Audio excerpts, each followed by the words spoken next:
It has been a long, okay, today has not been a long day because it's still like 8 in the morning, but it has been a long week.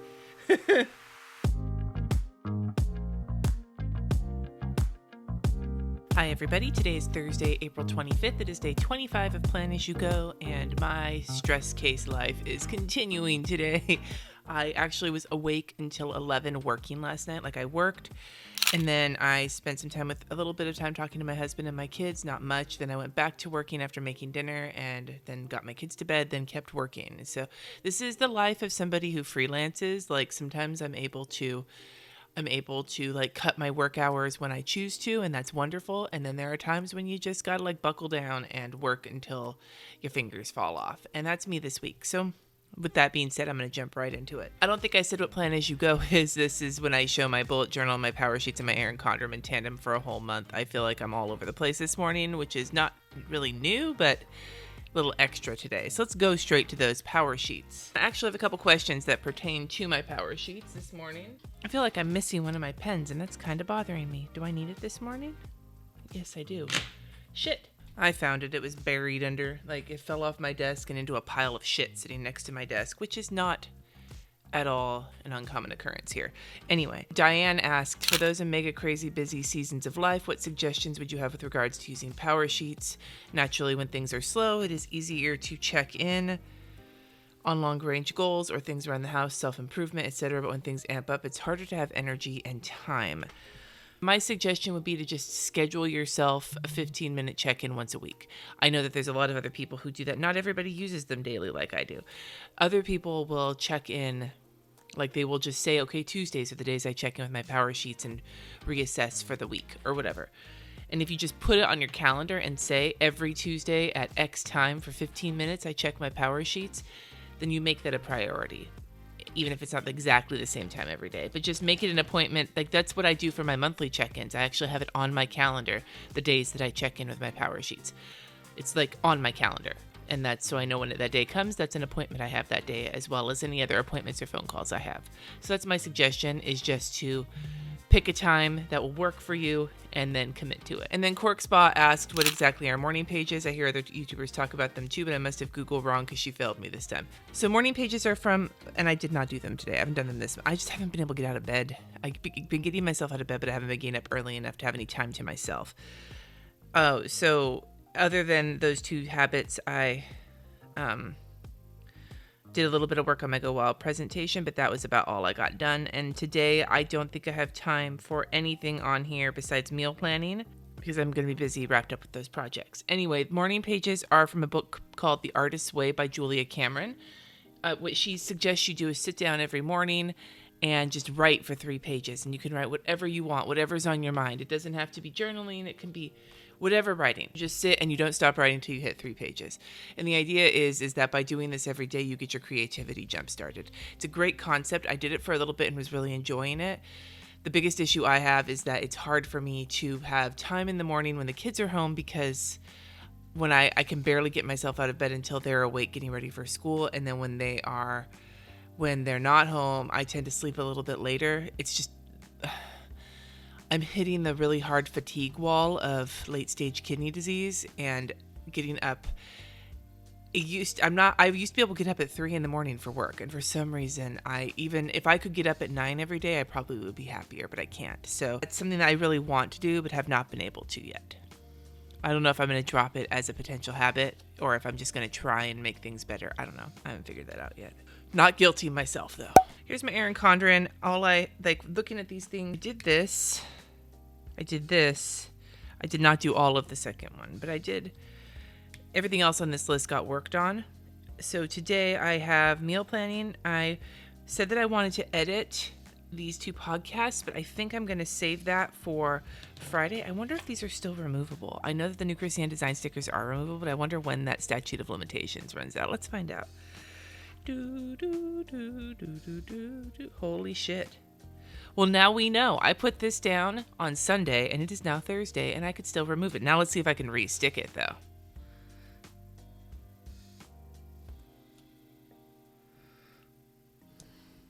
I think I might have just gotten sold on the idea of removable stickers. Oh my god. because I'm moving that to Friday because today I just am not I need to get other work on a project done, and so that's going to move to Friday when I can work later into the afternoon. The problem with editing the podcast when the kids are at when the kids are here is that when they are home, I can't really edit it. I can do editing work, but I can't do any of like the recording of intros or anything because my office is in the middle of everything and there just won't be enough quietness in the house to record those. So I have to do it when I'm by myself. So Friday afternoon is a perfect time because my husband won't be home from work, but the kids will be at their dad's house. So I'm going to move it to there. And so looking at Thursday, it looks pretty blank. Like, yay, I have a free day. No, I don't. I have some more filming I need to do. I need to do a lot of work on this project. And then there's the Patreon Live. I don't have anything like scheduled besides the Patreon Live, but those are the things I need to work on. So I'm going to get those filled in right now. I have some of the newer filming, editing, uploading stickers from Krissyanne Designs with my lettering on them. They are ones I've been on her to make for quite some time now because I told her I was like, I would use these and I would love them even if nobody else got them. So I'm going to use one of those. Upload is not the right one though. What the fuck? Hey, look, they're repositionable. Hell yeah. All right. Sorry. It has been a long, like, okay, today has not been a long day because it's still like 8 a.m, but it has been a long week.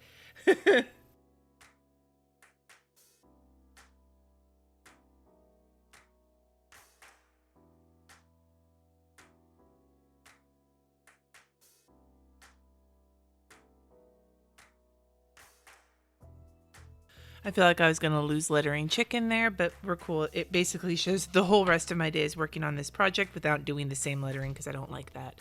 I like to vary it up because I'm extra. Anyway, there's my Erin Condren for the day. I had another painkiller-free evening, which is good. I think I was so tired I wouldn't have noticed if my kidneys were hurting, even if they were singing the Hallelujah chorus at me. So Jessica B had a couple of questions. Her first question was, have you thought about talking about productivity on your podcast? I've considered it, but I've been so deep in my head about kind of pushing against this notion of being super productive all the time and like productivity not looking, I don't know. Maybe if that's something you guys are interested in hearing about, my take on productivity, which is different than I think a lot of people's takes, a lot of productivity gurus' takes on it, let me know in the comments. And then the second question is, if you would design a planner, what style would you choose? I don't think I would choose a weekly or a monthly planner. I think I would pick a specific like geared planner, like a YouTube editorial type, like a planner for people who make social media content, or a planner, a meal planner, or a health planner, you know, like to track your health kind of stuff. Like I would pick a planner that was designed for a specific purpose, rather like not a just general planner, but one to cover an area of your life rather than a weekly or monthly planner. So that's also something I'd love to hear about in the comments if that's something you'd ever like to see from me. Today's doodle is Dennis. He's the bounty hunter from the SpongeBob movie. And then Shay Arts asked 2 questions, one of which I actually answered in the video that came out yesterday. But the second question is, how many emails will book club go for? And 4. So I have one more question mark, and then I will have some more emails coming out about other things, but this book club should wrap up next week.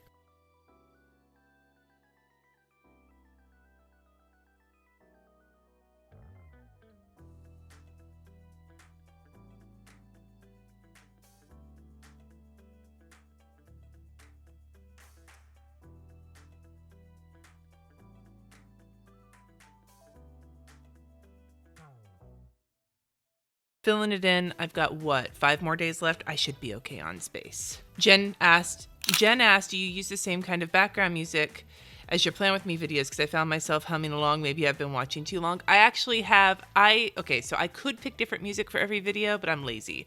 I have about, I don't know, like 10, 12 songs all by the same artist who I just love her feel and her vibe, and I just love it. And I may switch some out, but I have a bunch of her songs and I kind of rotate through them. So you'll probably hear a lot of the same ones popping up again and again, especially during Plan As You Go.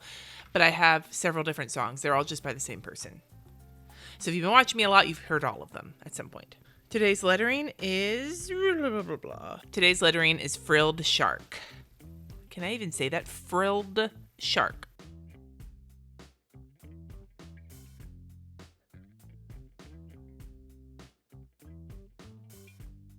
Okay, I managed to get some of the things checked off of here yesterday, which is great, but I need to get a lot more of this done today. Oh, wait. Got that one done too. Woohoo! Uh-oh, Loki is looking for me and is coming out in his morning yowl. Looking at this, I got a lot of this done, but I did not get all of it done. I did get my 3 hours in my project in. I did this. I did that. So I did some work on this, but not all of it. So I did get a lot of it, and I booked a flight for my grandmother. So I'm a good granddaughter. I've been avoiding my grandma, not because I don't love her, but I've been avoiding everybody because I've been so swamped. And I finally talked to her last night, and I was like, I'm sorry, Grandma, I'm under a deadline. Sure, I'll book your flight for you. Emily asked, I have a friend who recently got diagnosed with type 1 diabetes. She's struggling with finding her new normal and staying positive. I want to support her, but not sure how to support her other than listening. I need tips from someone who supports someone with this chronic illness and receives support for a chronic illness. Well, okay. So when I first started dating my husband and living with him and everything, it had been at least 10 years since he got diagnosed. So he was already very comfortable, may not be the word for it, but he was already very in a routine with his diabetes. I don't have a ton of great advice except to say, don't make your life about, let them kind of dictate how much you talk about it, because they may want to talk about it or they may not want to talk about it. Let them know you're supportive by just telling them, dude, I know that you've got a lot going on right now and I don't want to push you, but I want you to know that I'm here for you if you want to talk about it. I'm just not going to bug you about it. Or something like that. Secondly, and this is something that I wish I knew a lot earlier into my marriage, when somebody's blood sugar goes low, according to my husband, it messes with the centers of your brain that give you empathy. And for the longest time, my husband and I would get into these he would be so cold and kind of harsh to me when his blood sugar was low, and I could never figure it out. I always just thought maybe I was being a jerk. But he told me finally, after we had this one ridiculous argument when his blood sugar was low, where he was really in my face about it. And he finally was like, this is what happens when your blood sugar goes low, because your body is going into survival mode.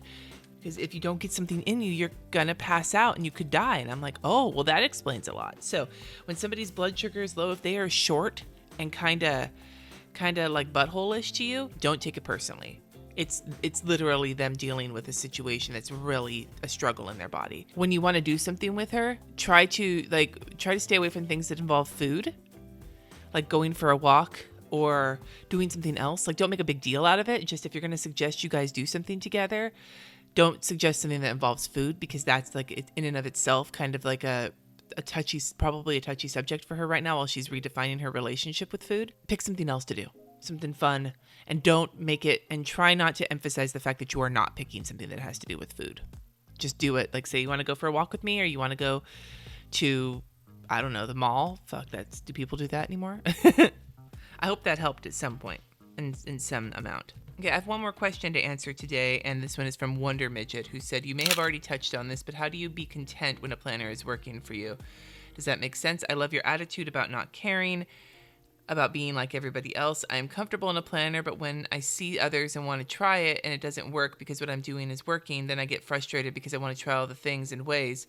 But shouldn't I just be content with what is working? Does that even make sense? I don't think it's FOMO. I think it's I like one aspect of a planner, like your list and your bujo, but I love the paper of the Hobonichi, and I love something else of another thing. Well, I guess it depends on what it is you're looking for. I've said before that I don't like switching. That's part of why I'm able to stay content in my planner. The transition, that awkward move-in time, for me, it takes a while to get comfortable in a planner, at least a month, if not more, to really settle into my system. And I hate that time frame. I hate it. I hate not feeling comfortable. I hate feeling disrupted. So that is kind of a natural barrier against trying a bunch of things that are new, because I know that every time I try something new, it's going to come with that commitment to a month or so of uncomfortableness, and I have to really want it to be willing to commit to that. Some people love the switching of things. They love it. That makes them happy. It's part of their system. That's what brings them contentment. I know a lot of happy planner people are like this. They like to be able to change things out. That's what brings them joy. from what it sounds like you're saying, it doesn't actually bring you joy. Like you want to try new things, but it makes you grouchy when you do. So that's right there, I think, where the problem might be coming in.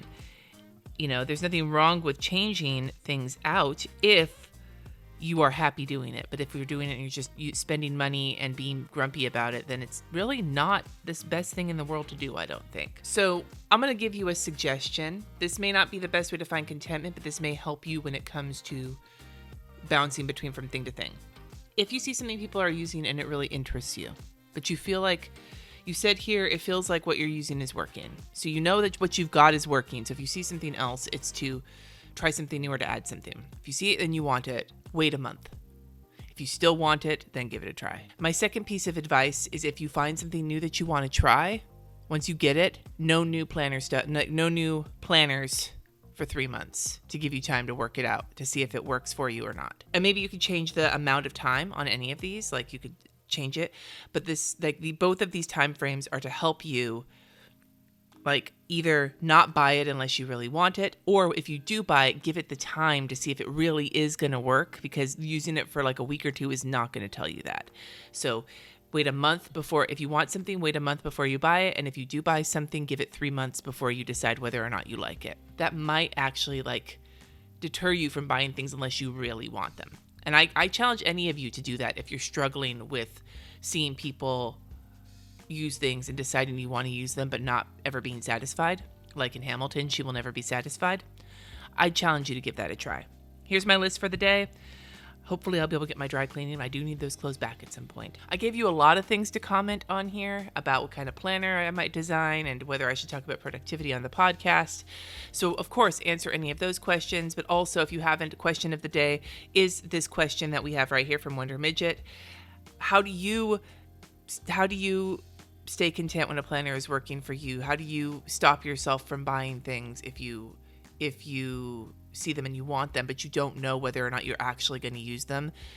Like tips. We've talked about this before, but like basically, how do you stop yourself from buying something when you decide you want it in the moment? Unless you can't. And then I'd love to hear all about like the problems you're having with it, so maybe we can advise you. Let us know. Thank you so much for watching. Subscribe if you haven't already, and I will see you in tomorrow's Plan As You Go video.